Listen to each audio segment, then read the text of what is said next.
Bonjour Charlotte, et merci de m'avoir invitée et de me permettre de parler de ma passion. Alors oui, passionnée, voilà. Avocate, c'est vraiment accessoire, avocate, mais vraiment grande passionnée des animaux. Vous avez préfacé le livre de Jean-Louis Victor, Ces animaux qui nous font du bien, aux éditions Delville. On en parlera également à Allez, Laure.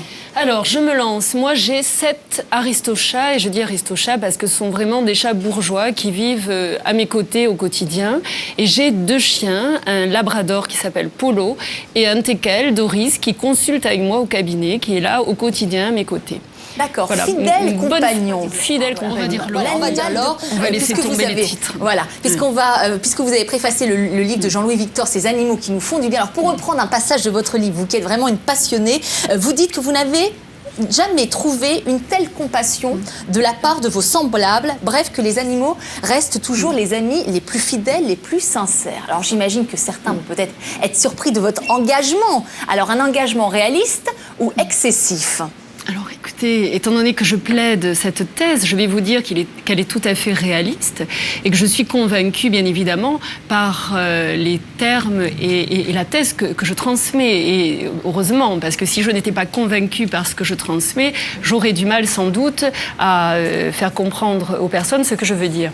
Je vais vous dire, Charlotte, très simplement, on dirait qu'on se croirait au barreau. Je vais vous dire, Charlotte, je défends la cause. Vous allez voir, très simplement, il faut se rappeler que le monde n'appartient pas aux humains. Les animaux étaient là avant nous.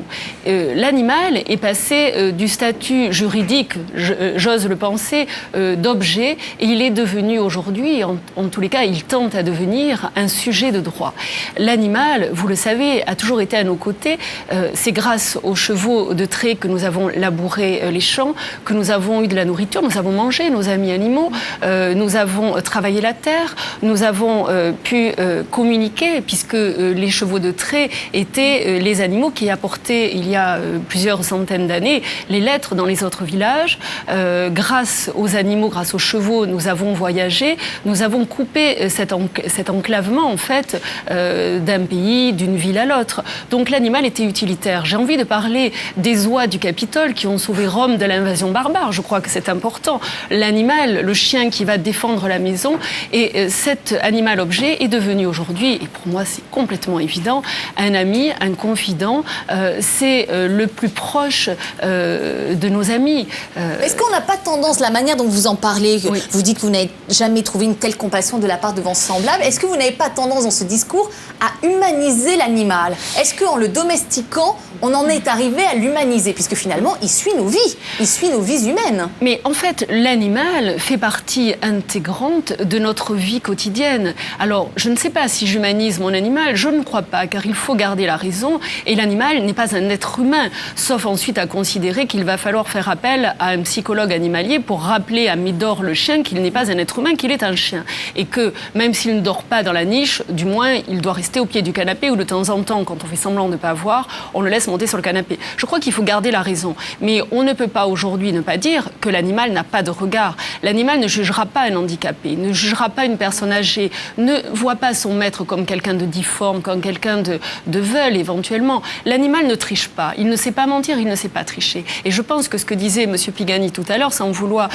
paraphraser ses propos, l'animal a une relation parfaitement sincère et franche avec l'homme, il fait avancer. En 2 mots et 2 idées forces, nous avons tout à apprendre des animaux, mais nous avons des devoirs vis-à-vis de l'animal, et là c'est l'avocative.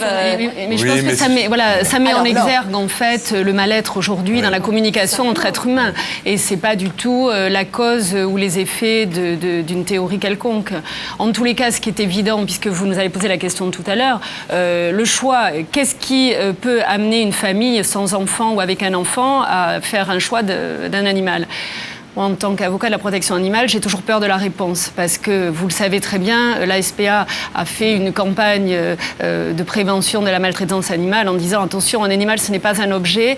Et quand on voyait sur les affiches cet animal qui était à côté d'un bagage de vacances, et la mère qui disait à l'enfant « Ne t'inquiète pas, mon chéri, on en achètera un autre l'année prochaine », il faut réagir. Le choix de prendre un animal, c'est un choix. L'animal va investir la maison. On en a pour 15 ans. On n'en a pas pour... voilà, en moyenne, c'est 15 ans. Et que va apporter l'animal? Mais l'animal va tout apporter à l'être humain. Il va lui apporter l'humilité, il va lui apporter la charge d'une responsabilité. Un enfant, il va lui apprendre le partage, il va lui apprendre l'amour, l'écoute. Ça va être un confident. Un chat ou un chien ou un cheval, pour un enfant, c'est un confident. Et quand, en plus, vous avez un enfant handicapé, vous savez très bien qu'il existe des thérapeutiques par l'animal, et notamment l'équithérapie. Les enfants autistes, notamment, ont un contact extraordinaire avec les animaux. Ils peuvent communiquer avec eux comme nous. Nous ne pouvons pas le faire. L'animal est, j'ai envie de dire, au risque de choquer, est un révélateur, est un réveilleur d'âme, est un maître pour l'homme. Voilà, je crois que c'est ça. Et j'ai une phrase que tout le monde connaît, c'est la définition du chef. Et je crois que ça s'applique également à l'animal. C'est un absorbeur de stress et un diffuseur d'énergie. Je crois que c'est ça. Je crois que c'est vraiment absorbeur de stress et diffuseur d'énergie. Alors, est-ce que l'animal est intelligent et doué de sensibilité émotionnelle? Alors, d'abord, il ne faut pas tout mélanger. L'intelligence, ce n'est pas forcément la sensibilité émotionnelle. Il ne faut pas mélanger. Qu'est-ce que l'intelligence? L'intelligence, c'est l'adaptation à une situation donnée. Alors que l'instinct, c'est le pouvoir originel. Et la sensibilité, c'est ce que l'on porte en nous. Ça, c'est pour répondre à votre question. Mais moi, j'ai vécu également, et je peux le témoigner, une expérience pas incroyable, mais assez amusante, avec Cerise, la chatte, qui m'a inspirée pour cette préface. Cerise est une chatte extraordinaire qui vit encore d'ailleurs et dont je suis complètement folle. Cerise me voyait toujours répondre au téléphone, et c'était l'époque des téléphones tout simplement que l'on posait comme ça, c'était pas les téléphones mobiles. Et dès que le téléphone sonnait, Cerise supportait pas et répondait au téléphone en donnant des coups de patte et en faisant quelques vocalises. Mais répondez. Elle donnait un coup de patte. Oui, voilà, elle faisait décrocher. Voilà, mais faisait quelques vocalises, miaou, miaou. Et je m'en suis rendu compte parce que j'avais un boîtier France Télécom qui m'annonçait les appels il y a une dizaine d'années. Et est-ce que l'appel avait été honoré, est-ce qu'on avait décroché, etc. Et un jour, un de mes copains a appelé à la maison et m'a dit, mais écoute, j'ai appelé 3 fois et chaque fois tu décroches et tu me parles pas, j'entends des bruits bizarres. Et je lui réponds, c'est Cerise. Il m'a dit, bon, ça t'arrange pas de défendre les animaux, ma pauvre Laure, t'es devenue complètement branquignole, t'as un problème. Écoute, je t'assure, on va faire le test. Il est à la maison ce jour-là, le téléphone sonne, je lui dis, viens, on va dans le bureau. Nous sommes allés dans le bureau. Cerise est partie comme une flèche, a décroché le téléphone, et a commencé complètement convaincue. Et je peux le dire de manière empirique, puisque Doris, mon fameux teckel, consulte avec moi. À chaque fois, il y a un exemple avec toi. Non, mais moi, voilà, si vous voulez, je crois qu'il faut partir du concret au pratique et ensuite pouvoir élaborer une théorie. Doris consulte avec moi, donc voit entrer chacun de mes clients dans mon bureau. Et je dois vous avouer que quand le client ne dit pas la vérité ou quand le client est réticent ou qu'il y a une zone d'ombre, Doris... Détecteur de mensonges, mais vous allez me le prêter, dites donc, leur détecteur de mensonges. Absolument, non, mais je veux dire, Doris est un chien extraordinaire. Je peux éventuellement vous envoyer quelques photos et son Facebook. Comment il le manifeste? Doris tremble. Alors, en fait, si vous voulez, j'ai un très grand bureau. Et voilà, elle se met à branler. J'ai un très grand bureau et j'ai des petits fauteuils club dans un coin sur lesquels Doris se repose et n'assiste pas véritablement à l'entretien. Quand le client ne lui plaît pas du tout, elle va venir, elle va se mettre derrière moi. Comme ça derrière, et elle met sa tête elle met son museau sur le bureau et je sens son corps qui tremble, mais alors complètement dans mon dos. Et je l'ai expérimenté dans un cas dont je ne suis pas autorisée à parler, mais dans un cas de violence sexuelle, et j'ai à terme refusé de défendre cet individu. Et alors je peux pas dire, c'est pas de la médiumnité, je ne peux pas ici affirmer qu'il s'agit de médiumnité, mais il y a une télépathie évidente entre l'animal et la personne qui est consultante en face de moi. Extra.